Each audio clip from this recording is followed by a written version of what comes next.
Olá, sejam bem-vindos para mais uma Vacina do Pensamento. Nós hoje temos connosco Miguel Leal, artista plástico, professor na Faculdade de Belas Artes e uma pessoa a quem eu estou imensamente grato porque me ajudou imenso na minha tese de doutoramento, dando uma série de nomes de pessoas que podiam estar ligadas ao primitivismo. E aproveito esta oportunidade para agradecer publicamente este contributo extraordinário que o Miguel me deu. Olá, Miguel, seja muito bem-vindo. Ora bem, vamos começar, eu vou começar contigo de uma maneira, vou usar uma citação de um texto que eu li recentemente no Expresso, deste fim de semana, de um texto de Vencer o Medo, de Jorge Calado, que diz o seguinte, ele usa a expressão vacina que as artes podem ser uma vacina, no sentido de vacinar contra o medo, e para tu perceberes melhor o que ele quer dizer, por exemplo, doses homeopáticas de medo nunca fizeram mal a ninguém, especialmente se estivermos confortavelmente sentados em casa a ler ou no cadeirão do cinema. As artes são eminentemente terapêuticas, pois levam-nos a perceber as nossas próprias ansiedades e aprender a lidar com elas. Pronto, é neste sentido que ele fala das artes como vacina.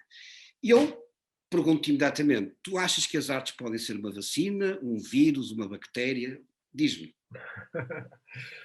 Eu acho que uma vacina é também um vírus. Claro, precisamente. Por isso Nós às vezes esquecemos disso, não é? Que a inoculação, não é? A inoculação é necessária, não é? O contacto com a... E às vezes não corre bem. Às vezes não corre bem. Do modo geral, por isso é que há tantos testes e tantas empresas e tantos laboratórios a preparar a coisa antes, não é? É justamente para evitar que corra mal, mas pode correr mal. E agora, eu entendo a tua expressão das vacinas do pensamento, não é? Mas eu acho que na verdade tem a ver com, se quisermos falar, eu lembro-me sempre de uma expressão do William Burroughs, não é? Em que ele dizia, a language is a virus. É? The virus? Language is a virus. A linguagem é um vírus. Okay. A linguagem é um vírus. E eu acho que isso pode ser extensível a tantas outras coisas, não é? A arte é um vírus. E por aí fora. E, portanto, eu acho que sim, que podemos ver as coisas desse modo. Depois, tudo depende do modo como cada um vai reagir e vai lidar com esse contacto com o vírus. E também das doses, não é? Fala-se muito agora das cargas virais, não é? Também depois depende muito das cargas virais, acho eu. Bem, mas eu acho que a questão que se põe em relação às... Eu não ia começar por aí, que eu tinha tomado assim umas notas para ser bem comportado. Okay. Eu tento sempre de alguma maneira personalizar a conversa. E fazes bem. E como acabei de ler aquilo, achei que podia ser um bom ponto de partida, mas estás à vontade. Fazes bem. E se calhar vou, assim, salto por um ponto que para mim não ia ser o primeiro, não é? Mas em que eu te ia dizer que, na verdade, usando a tua expressão das vacinas de pensamento, para mim, não é? Fazendo o que eu faço e tendo feito o percurso que fiz, não é? O contacto com a experiência, porque não é o contacto, é a experiência. A experiência, porque o contacto com a arte é uma experiência. O contacto direto, não é o contacto mediado. E por isso é que eu sempre tive eu acho que aí sou mais ou menos insuspeito, não é? No contacto com a teoria, sempre gostei muito de escrever, etc. No entanto, sempre achei e sempre aconselhei, até aos meus alunos, não é? Eu acho que eu encontro mais facilmente coisas que me ajudaram a um processo de transformação, porque eu acho que é um pouco isso que tu queres dizer também com as vacinas de pensamento, que ajudaram a um processo de transformação. E eu gosto mais dessa expressão até, dessa ideia da transformação. Ou um processo transformista, para usarmos uma expressão que agora está muito na moda, mas eu acho que sabes que eu costumo dizer que a arte é transformista. Mas deixa-me dizer-te uma coisa, eu não te quero interromper, mas é curioso que nas últimas entrevistas várias pessoas têm chamado a atenção para esse lado transformador ou transformista, como tu estás a dizer, de autores, de coisas que viram e que de repente aquilo fez todo o sentido. Sim. Eu acho que é isso que estás a dizer também. Eu acho que muita gente está a tocar nesse ponto, é muito interessante. Mas eu acho que eu acho que a arte tem essa as artes, não é? Quando eu digo arte, as artes, não é? Eu venho das artes plásticas, não é? Portanto, mas isso é extensível a todas as artes, não é? À literatura, ao teatro, ao cinema, à música, etc. Não é? Portanto, eu acho que há essa capacidade, não é? De transformar a nossa relação com o mundo, com as coisas, com os outros, não é? E eu acho que para mim, o facto de eu estar neste meio e o facto de eu ter escolhido fazer o que faço, teve a ver muito com uma relação que num primeiro instante é sempre menos consciente. Não é? Esse processo transformista nunca. Nós, quando somos transformados por tocarmos.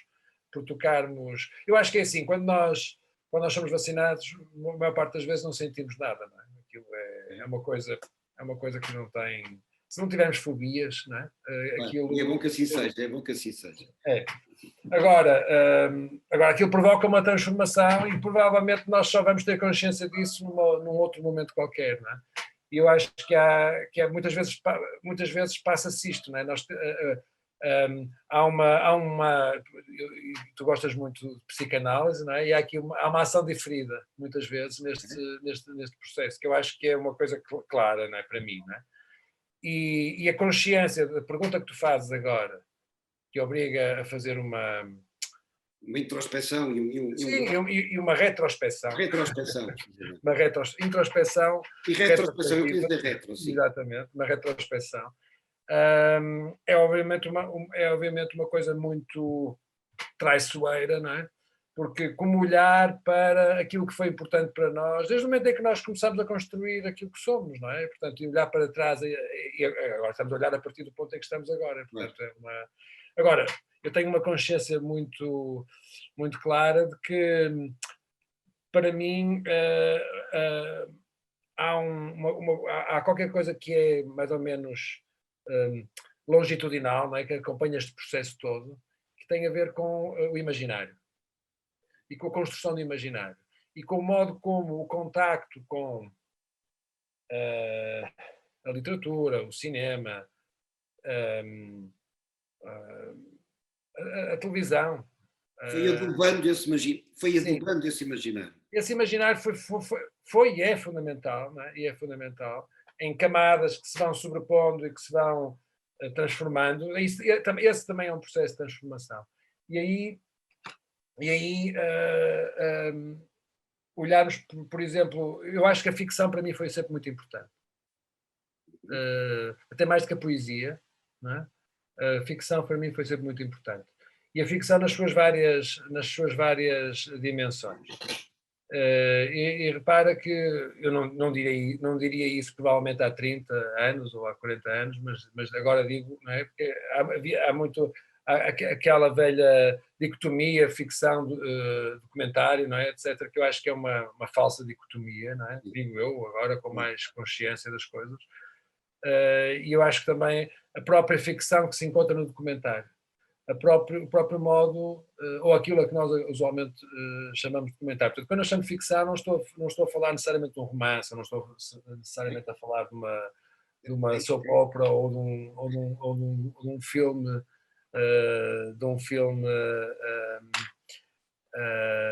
de ficção também. Não é? Estou a falar de todo um conjunto de outras coisas que eu acho que se encaixam aí, que se encaixam nessa construção que se mistura com coisas tão diferentes quanto uma caixa de sapatos cheia de fotografias em casa da minha avó. Essas coisas eram... E é engraçado. E até do teu avô, estou-me a lembrar de um slogan do teu avô, que eu acho, da fábrica de camisas, não é? Que sim. Contaste, queres contar, que eu acho maravilhoso, que nunca mais me esqueço. Sim, não, era um pequeno spot que eu nunca vi, não é? Porque desapareceu, são daquelas coisas que se faziam para os intervalos do cinema, em que ele encomendou, a partir de uma ideia dele, em que havia um morto deitado num caixão, de camisa branca, as camisas, que é preciso dizer que a marca de camisas se chamava Tabu. E então o morto levantava-se, não é, do caixão, e dizia: até os mortos usam camisas Tabu. E portanto, E era uma coisa. É uma coisa. Mas eu, repare, é exatamente isto. O que eu acho incrível é que isto passava-se na altura, a publicidade era passada ou em filme ou em slide nos intervalos bem, da mesma maneira que as notícias, né? Portanto, Sim, sim. as atualidades, que era assim que se chamava. As atualidades. As atualidades. E reparem como as duas coisas se misturam, não é? Isso é a realidade. O trânsito que era feito, não é? Entre uma coisa e outra, que eu acho que é muito curioso. Mas, entretanto, eu acho que tudo isso para mim foi sempre muito importante, e a consciência que eu fui tendo ao longo do tempo, como para mim, eu até vou usar a palavra equivalência, porque talvez seja a melhor maneira, não é? Mas talvez até a expressão mais correta não seja equivalência, seja para mim é um pouco indiferente. Eu não construo ou não tenho como base uma hierarquia, para usar a tua expressão das vacinas de pensamento, que eu não me lembraria de usar até tu a teres proposto, e teres proposto que eu também viesse aqui falar, mas para mim não há uma hierarquia, ou seja, sou capaz de colocar lado a lado coisas que têm lugares muito diferentes, não é? E têm funções na sociedade muito, muito distintas. Bom, mas é assim, para não te baralhar muito isto, para não estarmos aqui a falar generalidades, não é? Eu ia pegar... Mas eu ia pedir que concretizasse um pouco mais. É isso que eu vou... Quando eu te convidei, tu disseste logo, eu sei muito bem quem foi, o que é que foi. Eu fiquei curioso, não disseste e eu fiquei curioso. Sim, sim. Não, o que é que foi, numa perspectiva, que era a primeira coisa que eu tinha a dizer é que isto é assim, como isto é cumulativo e é feito por estratos, é óbvio que as primeiras coisas que me vieram à cabeça foram coisas recentes.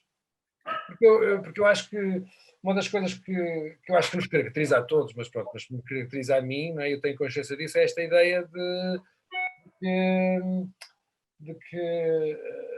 não estou agarrado à referência que me apareceu aos 20 anos, ou que me apareceu aos 30 anos, ou que me apareceu aos 40. Não, as coisas vão estando sempre a renovar-se, não é? E vão estando sempre em mutação. Portanto, é também um processo de transformação isto. E agora, as coisas depois estão ligadas, não é? Porque normalmente isto é um percurso, isto é uma teia muito difícil muitas vezes de estabelecer, porque às vezes é assim, um autor leva-nos ao outro, um amigo, um professor, um texto num jornal, numa revista, uma coisa que vemos fragmentariamente hoje em dia na internet, etc. Nós seguimos pistas, não é? E essas pistas, umas coisas levam-nos às outras. Bom, desculpe, eu ia dizer assim... Eu tenho que desligar isto, porque a minha cadela decidiu hoje começar aqui a ladrar e não para de ladrar por causa de um gato. Queres parar agora? Não, mas podes continuar. De vez em quando vou desligando o som da minha parte, que é para não ouvirmos a cadela que chegou agora. Pronto, depois continua. Sim, mas da minha parte não te preocupes, que aqui em casa os animais são todos silenciosos. Neste momento. A minha cadela, e ela gosta de entrar, olha, pronto, sim. Não leves a mal. Já faz parte, já apareceu em muitos episódios. Sim. É preferível estar aqui do que estar a ladrar ao gato. Continua, desculpa. Olha, a primeira é uma pequena história e tem a ver com que eu acho que tem muito a ver com aquilo que tu estás a tentar fazer aqui, e que foi uma coisa que me aconteceu quando eu era aluno do liceu, no final do liceu, e o meu professor, e o meu professor veio mais tarde a ser meu aluno. E que entretanto faleceu, não é? Exatamente, e que veio entretanto a ser meu colega, o António Rocha.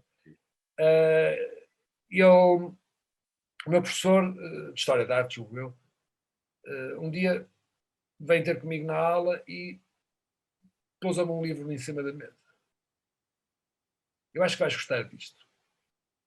Bem, e era um livro do Buckminster Fuller, As Instruções para a Nave Espacial Terra. Bem, eu já 17 anos, 18 anos, né, por aí, li aquilo avidamente. Aquilo é um livro visionário de um homem muito especial, que depois, na altura, me levou naquilo que era, ainda não havia Amazonas, nada disso, e portanto, naquilo que era uma aventura, não é? Era uma espera de meses me levou a encomendar a obra escrita dele toda, não é? O Grunge of Giants, o Critical Path, etc, etc, etc. E de repente aquilo fez todo o sentido, não é? Porque havia ali havia esse lado visionário, uma espécie de uma visão de uma certa ecologia, não é? E de um entendimento do mundo como um todo, como uma espécie justamente como uma nave espacial, não é? Uma nave espacial, um ponto no meio do universo, etc, etc. O António Rocha também foi meu aluno no doutoramento, disse que eu devia começar a jogar Go. Mas pronto, eu nunca caí nessa asneira porque são desgraçava. Se eu já me desgracei com o xadrez, agora imagina com o Go. A jogar Go, sim. Bom, mas o que tem piada dessa história é que, na verdade, aquilo na altura foi muito importante para mim. Foi muito importante e foi um pequeno gesto. Não é? E depois, semanas depois, trouxe o livro de volta, não é? Porque eu tomei aquilo como um empréstimo. E ele disse, não, é para ti. Bem, entretanto, eu já tinha comprado um segundo exemplar. E eu tenho hoje ainda os 2 exemplares. O que ele me deu e o que eu comprei porque queria ficar ter o livro também, não é? E eu vim a saber depois, só soube isso anos mais tarde, que ele era um dos editores, era uma pequena editora, não é? E eu acho que ele tinha acertado na mousse, não é? Foi assim uma espécie de uma comunicação silenciosa quase, não é? Foi só para usar o livro, isto é para ti, não é? Eu acho que vais gostar disto, acho que foi assim. Bom, portanto, o Fuller foi, durante uns anos, foi ali uma companhia por várias razões, não é? Mas depois as coisas às vezes apagam-se, não é? Apagam-se, está lá, não é? Estou aqui a falar dele, os livros estão na estante, recorro com frequência por outras razões, etc. Bom, depois há pouco estava a falar da ficção, não é? E a ficção, bem, estaríamos aqui a falar uma tarde inteira e não vale a pena, não é? Mas eu sei lá, eu lembro-me muito bem da importância que teve para mim o Herman Melville. Sim, sim. Quer dizer, para mim, a importância que teve um século XIX, para mim. Não, e nesse aspecto, há um livro que eu escolheria, que é o Bouvard et Pécuchet, do Gustave Flaubert, que é um livro inacabado. E que tem uma. Por sua vez, foi um livro ao qual eu cheguei através de um outro livro, um livro do Douglas Crimp, que há uma referência ao Bouvard et Pécuchet, e eu fui ler imediatamente o Bouvard et Pécuchet. E o Bouvard et Pécuchet, eu estava a falar do século XIX, é o século XIX. Para mim é o século XIX. Né? Que depois, quando isto aconteceu, eu era muito novo, eu tinha 19 anos, 20 anos, 21 anos, não sei. Quando, alguns anos mais tarde, por exemplo, conheci o livro das passagens do Walter Benjamin. Sim. Né? Eu estava a fazer uma leitura cruzada. Pois. É a história de dois amanuenses de Paris, não é? De Paris do século XIX, que se encontram todos os dias num banco de jardim a comerem o seu almoço e a sonharem com uma outra vida, uma vida fora da cidade. Até que um deles tem uma... Estou aqui a contar a história de memória, posso estar aqui a transformá-la. Posso estar a transformá-la. Sim, ok. Sim. Às vezes distrai. E então um deles recebe de herança, além de bastante dinheiro, recebe uma quinta. E eles decidem abandonar tudo e ir juntos para essa quinta. Bem, primeiro objetivo, dedicar-se à agricultura, não é? E, à boa maneira do século XIX, munem-se de enciclopédias, manuais,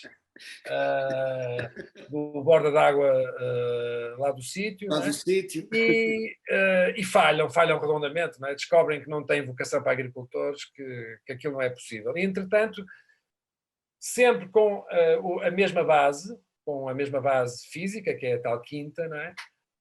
Vão queimando a fortuna em aventuras sucessivas, desde dedicarem-se, julgo que a seguir a jardinagem, Mas falhando sempre. vão falhando sempre, mas vão sempre procurando essa informação, sei lá, chegam a dedicar-se à veterinária antes da medicina e por aí fora, não é? Mas sempre com base em sempre com base nesse saber enciclopédico, não é? Tão bem caracterizado do século XIX. Eu acho que o livro é delicioso porque tem um humor, que é outra coisa que eu gosto muito, não é? É um livro Eu acho que é mais um que eu vou ter que comprar, porque com esta brincadeira das vacinas já comprei uma série de livros que sim. não conhecia Sim. e Pronto, que depois tive imensa vontade de ler, sobretudo pela forma como as pessoas falam sobre eles, percebe? sim. E isso é fascinante. Para mim também está a ser uma aventura. Eu estou a reforçar imenso o meu boletim de vacinas à custa. Mas isso era uma.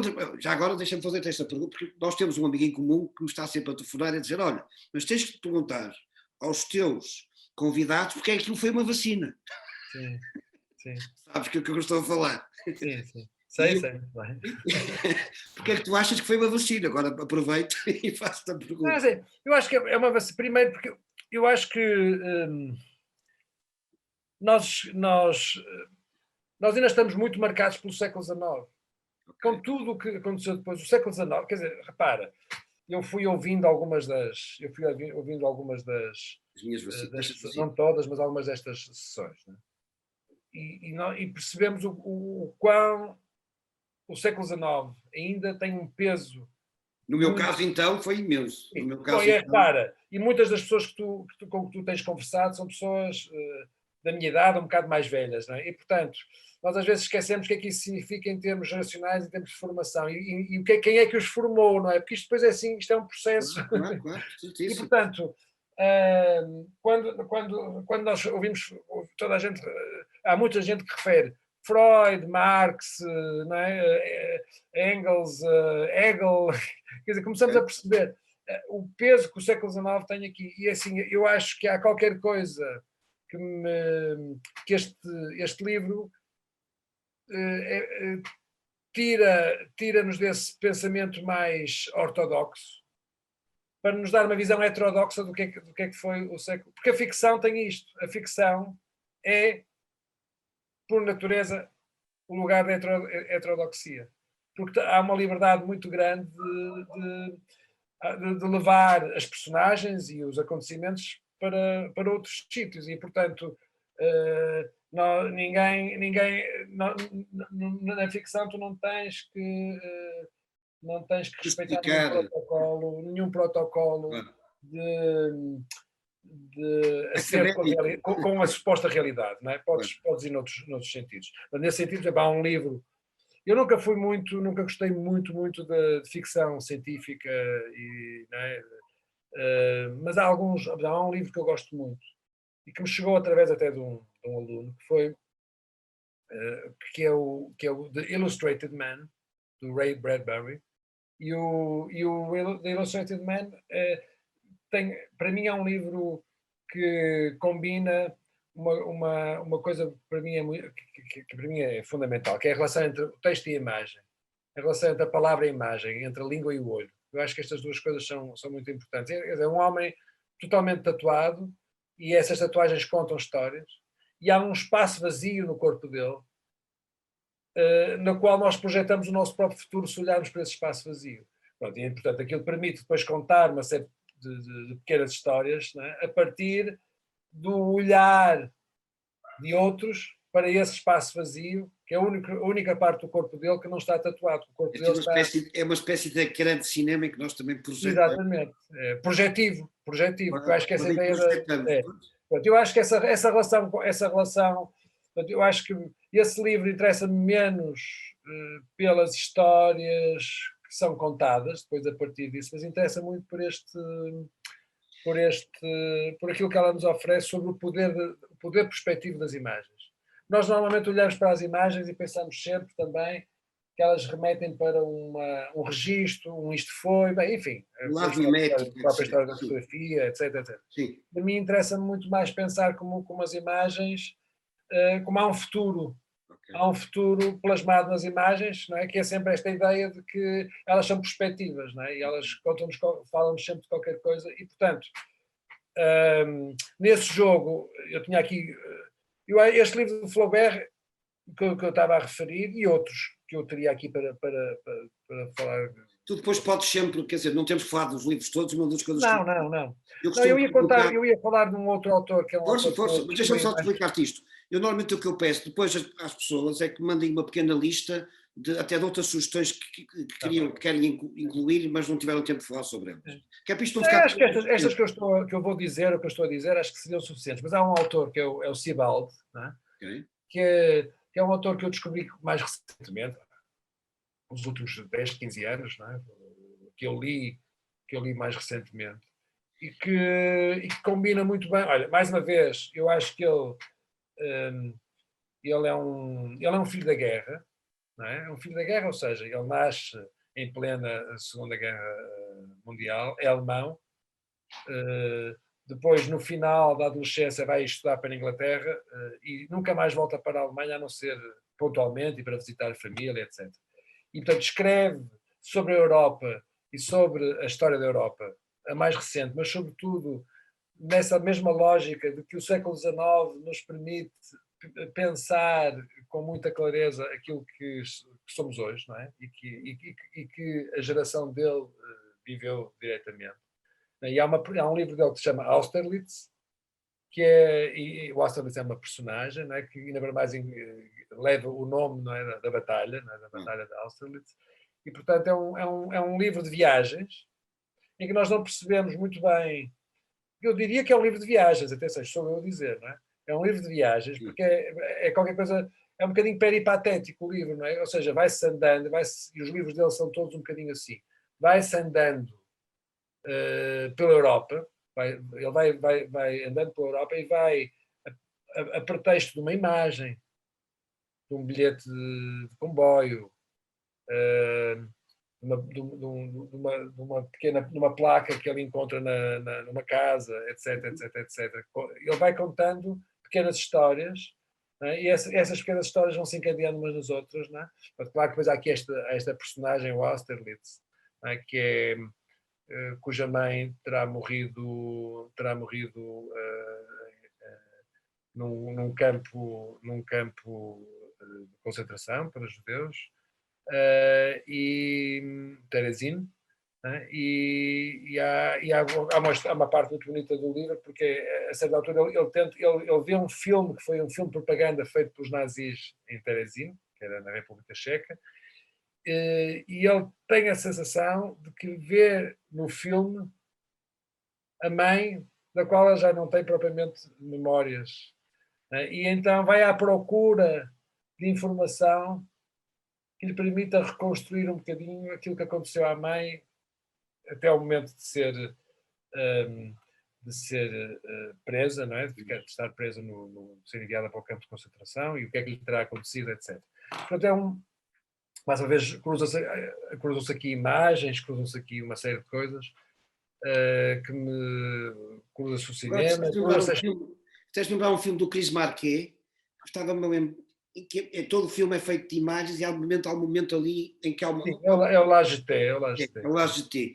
Eu estava, de repente, fiz aqui uma associação. Sim, repara. Estavas a descrever, fez-me lembrar esse filme. Sim, estas coisas tocam-se todas, não é? Essas coisas tocam-se todas. Pronto. Eu há pouco estava a falar desta ideia do... Eu diria que, como vacina do pensamento, há qualquer coisa que eu tinha aqui apontado e que não queria deixar de dizer e que tem um pouco a ver com esta questão do... Não da viagem, mas do andar, sabes? Eu cresci em frente ao mar. E, portanto, para mim, a relação com o mar é a relação com essa imensidão, não é? Que nós não sabemos. Mas eu sempre tive uma atração muito grande pela montanha. Não sei se por oposição ou outra coisa do claro, contraste, sim. E pela ideia e pelo caminhar na montanha. E a ideia de que... Mas eu posso fazê-lo igualmente na cidade,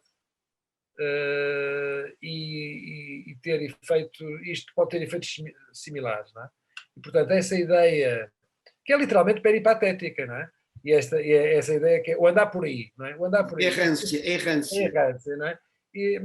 Mas é engraçado porque a errância implica justamente uma coisa que eu faço com muita frequência, que é andar sem um destino, sem um objetivo, pronto. E no meio desse processo encontram-se coisas, e no meio desse processo há conexões.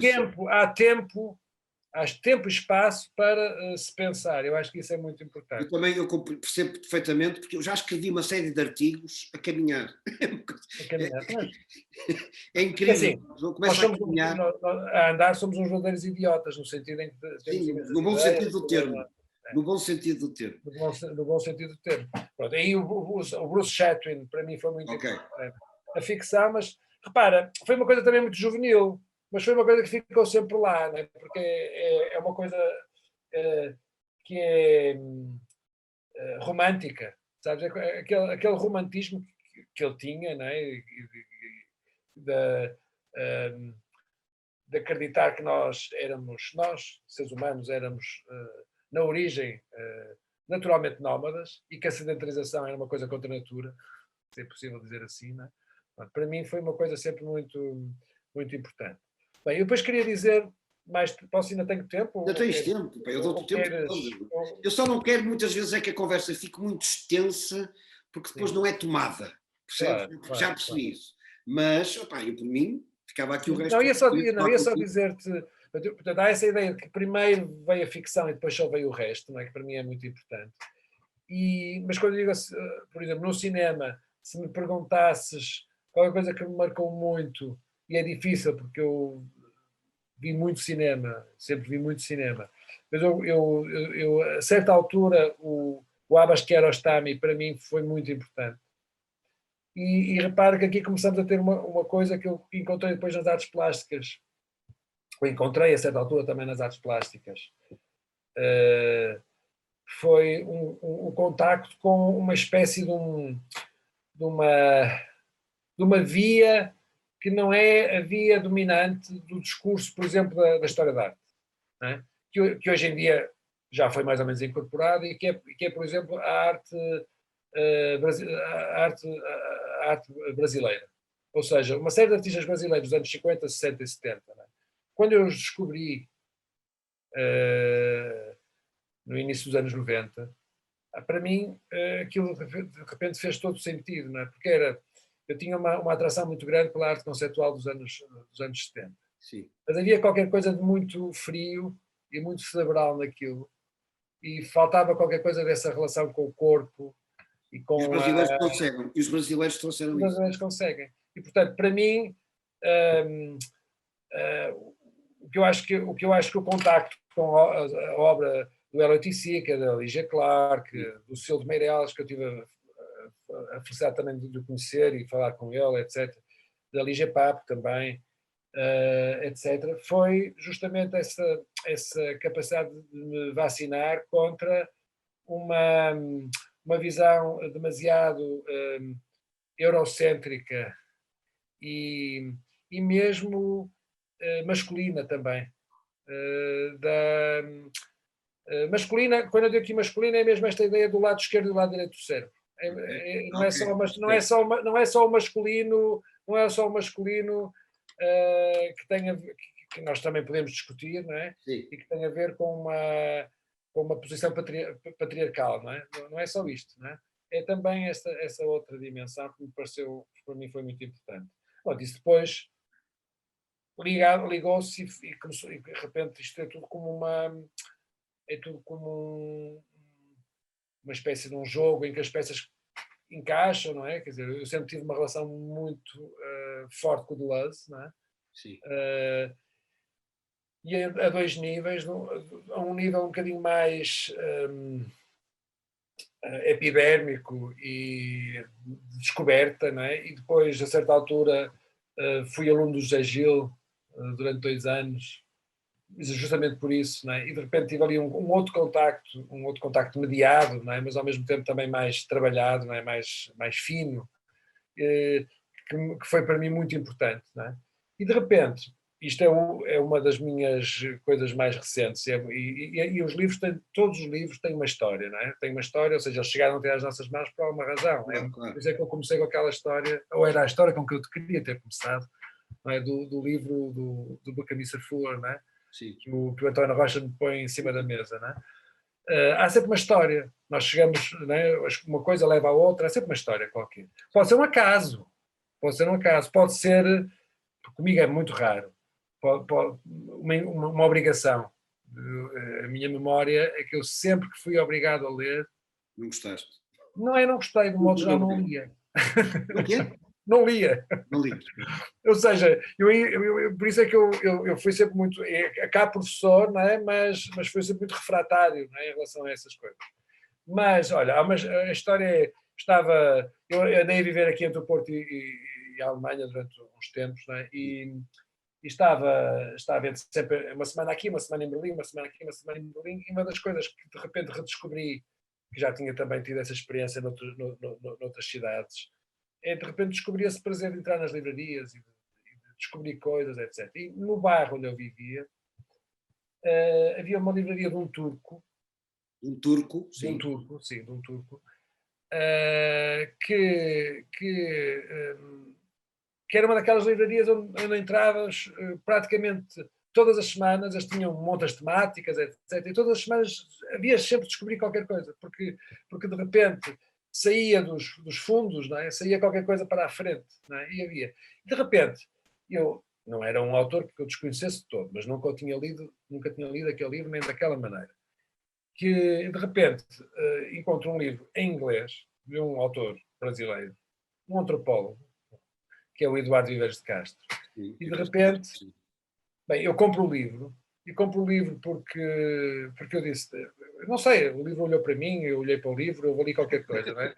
Que é Metafísica Canibal, ou Cannibal Metaphysics, que eu comprei uma tradução em inglês, e, é um livro que eu acho que resume muitas das coisas que eu tentei dizer hoje aqui no meio desta confusão toda. Porquê? Porque ele propõe tudo que ele propõe do multiculturalismo ao perspectivismo, esta tentativa de perspectivismo, ou seja, esta tentativa de olharmos para os outros, não para vermos os outros, para nos revermos a nós próprios, para nos podermos entender de maneira diferente, não é? Ou seja, quase como se estivéssemos perante um espelho, não é? Nesse sentido. E a velha história que tu conhecerás melhor que eu, não é? Dos missionários, que era contada pelo Merleau-Ponty, não é? Dos missionários que foram afogados como mártires pelos índios, não é? Sim. E ameríndios. E os índios afogavam-nos lentamente, não é? E aquilo foi visto como uma coisa bárbara, não é? E, portanto, agora, o que os relatos da época, eu julgo que já é século XVIII, não foram capazes De perceber. não foram capazes de perceber é que, assim, da mesma maneira que os missionários iam ao encontro dos índios, acreditando que eles tinham um corpo, mas duvidando que eles tivessem uma alma, com os índios passava-se justamente o contrário.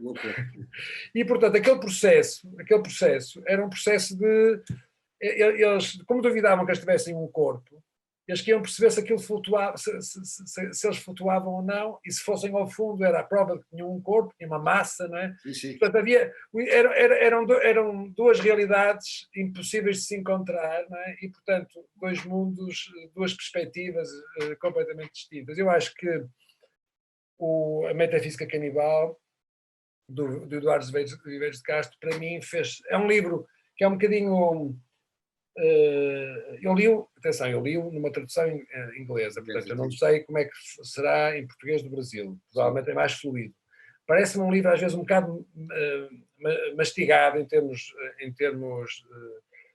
de texto, portanto, ou seja, denso, um livro denso, que tem passagens densas, mas foi um livro que eu gostei muito.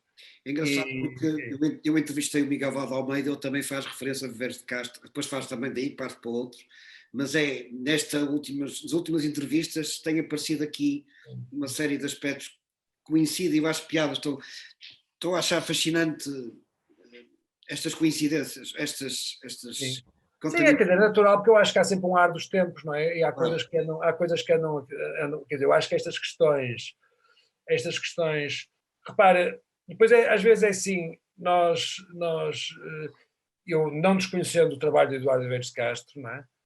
Quando li este livro, quando o descobri na tal livraria, não é? E depois o li-o assim quase de um fogo em aeroporto e viagens de avião de regresso. eu de repente percebi-me que isso estava em muitas outras coisas, até que eu já tinha vivenciado, que eu já tinha conversado, etc, etc, etc, mas de repente ali havia uma síntese, às vezes é mais isso, às vezes nós não vamos descobrir nada de novo num livro, vamos reencontrar-nos no livro e há uma visão qualquer que está ali, né, que nós não éramos capazes de sintetizar daquela forma, de relacionar. Agora até me arrepiei porque a Gabriela Moita e o Miguel Valde-Almeida disseram coisas muito semelhantes a isso que estás a dizer, percebe? Muito, muito parecidas, no sentido precisamente desse encontrar alguma coisa que já estava em ti, mas que esse autor te ajudou a perceber melhor. Sim. E a descobrir melhor. E achei piada porque as últimas entrevistas que fiz teve esta coincidência.